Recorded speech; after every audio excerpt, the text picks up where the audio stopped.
जय भीम, नमो बुद्धाय।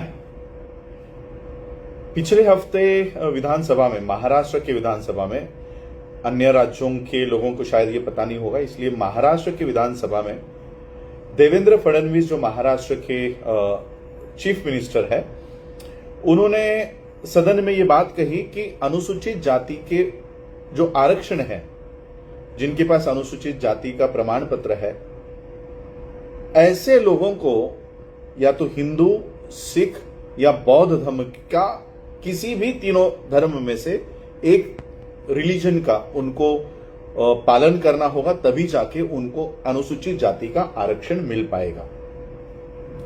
ये बात मैं कई सालों से लोगों को समझा रहा हूं कि जिनके पास बौद्ध होने का प्रमाण पत्र नहीं है, वो लोग बौद्ध होने के प्रमाण पत्र हासिल करें।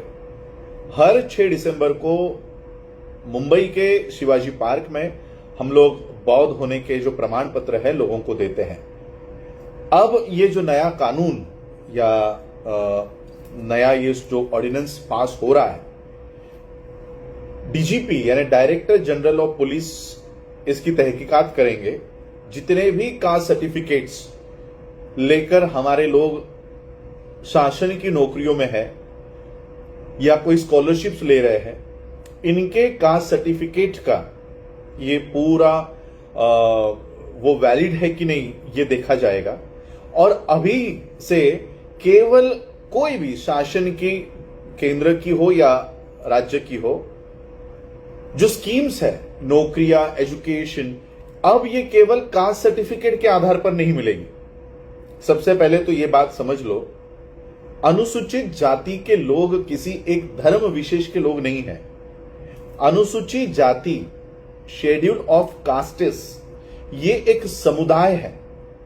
ये एक समुदाय है, इनका कोई भी रिलीजन नहीं है और इसलिए 3 रिलीजन्स के ऑप्शन इनके लिए खुले किए हैं। या तो एससी के लोग हिंदू धर्म में जाए, या तो एससी के लोग सिख धर्म में जाए, या तो एससी के लोग बौद्ध धर्म में जाए। और इन 3 धर्मों में जाने के बाद ही एससी के लोगों को उनका आरक्षण मिलेगा, अन्य किसी भी धर्म में जाने के बाद उनका आरक्षण नहीं मिलेगा। अब दूसरी कंडीशन यह है कि धर्मांतरण करने के बाद उनके पास उस धर्म का सर्टिफिकेट भी होना जरूरी है। मैं हिंदू और सिख रिलीजन के ऊपर नहीं कहूंगा। जो एससी के लोग हिंदुइज्म में गए हैं या जाना चाहते हैं, या सिख धर्म में गए हैं या जाना चाहते हैं, वो उनका सवाल है। मैं केवल बौद्धों तक ही अपनी ये बात सीमित रखना चाहता हूं कि जितने भी बुद्धिस्ट हैं, जिनके पास अनुसूचित जाति का प्रमाण पत्र है और धम्म का सर्टिफिकेट नहीं है, ऐसे लोगों को अनुसूचित जाति के लाभ नहीं मिलेंगे। महाराष्ट्र में ये कानून पास हो गया है, धीरे धीरे अन्य राज्यों में भी इसी तरह से फॉलोअप किया जाएगा। और इसलिए the Buddhist society of India, जो डॉक्टर बाबा साहब अंबेडकर जी द्वारा संस्थापित संस्था है, एटीजी अंतर्गत, चैरिटी कमिश्नर के अंतर्गत ये मान्यता प्राप्त है, ये कंडीशन रखी है कि मान्यता प्राप्त संस्था से उनके पास धर्मांतर किया हुआ सर्टिफिकेट होना चाहिए। भारत में मान्यता प्राप्त संस्था the Buddhist society of India है और इसलिए हम लोगों को कल तक ये दस्तावेज दे रहे थे, लेकिन एक कंडीशन उन्होंने उन संस्थाओं पर भी डाली है। जैसे आप मुझे सुन रहे हो, आपने मुझे एप्लीकेशन दिया कि मेरे पास नहीं है सर्टिफिकेट, मुझे वो सर्टिफिकेट चाहिए, लेकिन अब मैं आपको ये सर्टिफिकेट नहीं दे सकता।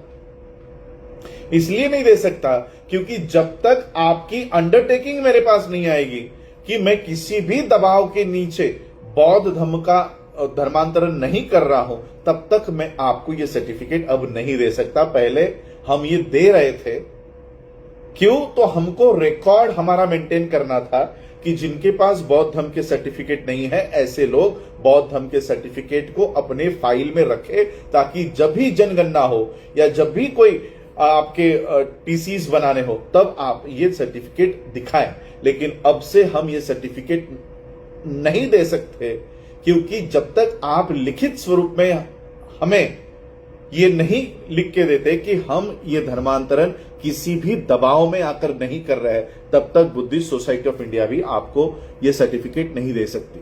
और इसलिए हम लोग ये सर्टिफिकेट्स वितरण करने का कार्यक्रम जल्दी शुरू करेंगे। और ये केवल कोई भी आया, नाम लिखाया और सर्टिफिकेट लेके गया, अब से ये नहीं होगा। प्रॉपर बौद्ध धर्म की दीक्षा होगी। उनसे पहले ये एफिडेविट या जो अंडरटेकिंग है वो लिखवा कर लिया जाएगा कि हम किसी भी दबाव में आकर, किसी भी लालच में आकर बौद्ध धर्म को नहीं स्वीकार रहे हैं। ये अंडरटेकिंग आपको देना होगा और उसके बाद बौद्ध धर्म की दीक्षा होगी और बौद्ध धर्म की दीक्षा के बाद ही हम ये सर्टिफिकेट आपको दे सकेंगे। इसके बाद केवल अनुसूचित जाति के सर्टिफिकेट वैलिड नहीं है। देवेंद्र फडणवीस का जो स्पीच विधानसभा में खड़े होकर उन्होंने किया है, या 26 नवंबर 2024 को सुप्रीम कोर्ट ने जो ऑर्डर दिया है, उस ऑर्डर के अनुसार केवल एससी का सर्टिफिकेट नहीं चलेगा। एससी के लोग इन 3 धर्मों में से किसी एक धर्म के होने ही चाहिए। अब हिंदू धर्म का सर्टिफिकेट कौन बांटता है मुझे नहीं मालूम, सिख धर्म का सर्टिफिकेट कौन बांटता है मुझे नहीं मालूम, लेकिन बुद्धिस्ट या बुद्धिज्म के certificate the Buddhist society of India हम लोग ये वितरण करेंगे, लेकिन प्रॉपर प्रोसीजर फॉलो होने के बाद। महाराष्ट्र में अभी तक एंटी कन्वर्जन बिल नहीं आया है। ये जो विंटर सेशन आने वाला है महाराष्ट्र में, प्रस्तावित है कि ये एंटी कन्वर्जन लॉ जिस तरह से गुजरात में है, यूपी में है, मध्य प्रदेश में है, ये महाराष्ट्र में भी ये शुरू होने जा रहा है। इसकी आशंका है क्योंकि कई सारे सत्रों में ये बातें हुई है कि जबरन कन्वर्जन्स हो रहे हैं और इसलिए ये कन्वर्जन्स रोकने के लिए एंटी कन्वर्जन लॉ लाना होगा। और जब ये एंटी कन्वर्जन लॉ महाराष्ट्र में भी आ जाएगा, तब आपको धर्मांतरण करने के लिए 3-3 महीने, 6-6 महीने, 9-9 महीने, साल भर आपको वेट करना होगा। क्योंकि जब तक कलेक्टर आपको यह अनुमति नहीं देता, डिस्ट्रिक्ट कलेक्टर आपको यह अनुमति नहीं देता कि हां ठीक है आप बौद्ध धर्म अपना सकते हो, तब तक आप बौद्ध धर्म नहीं अपना पाओगे। मुझे लगता है महाराष्ट्र के अम्बेडकराइट्स आने वाले समय में इस कानून को महाराष्ट्र में लागू होने से रोकेंगे, क्योंकि सबसे ज्यादा धर्मांतरण अगर कहीं चल रहा है, ना तो मैंने मुस्लिम्स के कोई धर्मांतरण नहीं देखे जिस तरह से बौद्धों के हो रहे हैं 20-20 हजार, 50-50 हजार लोगों के साथ, ना तो मैंने सिख धर्म के कोई धर्मांतरण देखे हैं।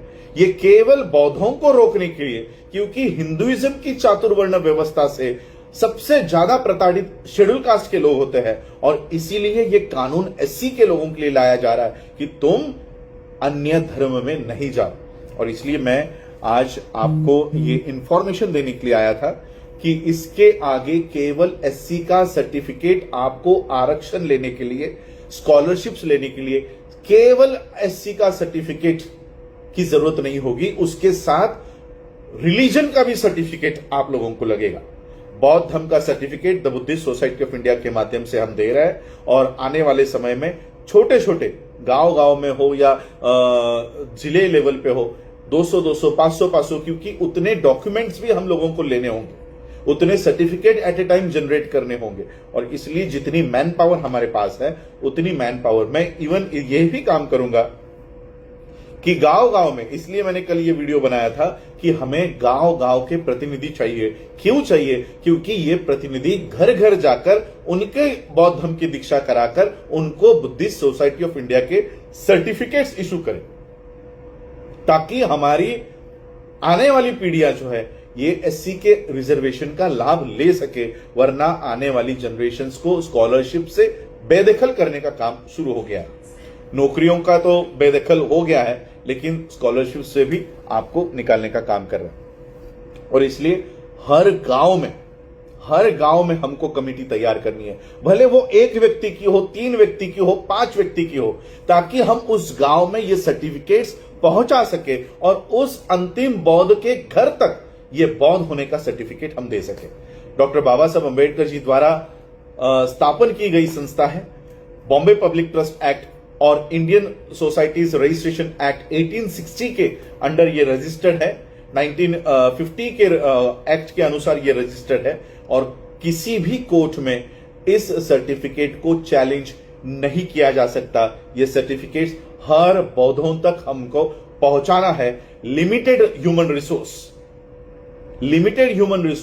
लिमिटेड फाइनेंशियल रिसोर्स के साथ मुझे यह काम करना है। और इसलिए मैं आप लोगों को ये काम सौंपना चाह रहा हूं, जो भी बौद्ध धर्म की दीक्षा लोगों को घर घर तक जाकर ये करवा सके, एक एक घर में जाके करेंगे। उस घर में जाके बौद्ध धर्म की दीक्षा देकर उनका क्या कहते हैं उसको, मैंने अभी वो शब्द कहा था, अंडरटेकिंग, उनसे वो अंडरटेकिंग लेकर उनको ये सर्टिफिकेट देना है। ऐसे वॉलंटियर्स, ऐसे कार्यकर्ता मुझे गांव गांव तक चाहिए। इसलिए आज मैंने ये वीडियो किया है कि आने वाले समय में नहीं, महाराष्ट्र में लागू हो गया है, डायरेक्टर जनरल ऑफ पुलिस जितने भी शेड्यूल कास्ट के लोग नौकरियों पे है, अब उनके कास्ट सर्टिफिकेट की जांच होगी, क्या उन्होंने धर्म का सर्टिफिकेट लगाया है। अगर नहीं लगाया है तो उनकी नौकरियां जा सकती है। अगर आप क्रिश्चियन धर्म का पालन कर रहे हैं, इस्लाम धर्म का पालन कर रहे हैं या अन्य किसी धर्म का पालन कर रहे हैं जो इस कानून के बाहर है, तो ऐसे लोगों की नौकरियां, एससी के कोटा के जो लोग हैं, एससी पे आरक्षित सीटों पर जो लोग गए हैं, जिनके पास धर्म का सर्टिफिकेट नहीं होगा, उनकी नौकरियां खतरे में है। बस यही बताने के लिए मैं आज लाइव आया था। आप लोगों ने मुझे सुना, उसके लिए बहुत बहुत आभार, धन्यवाद। जय भीम, नमो बुद्धाय।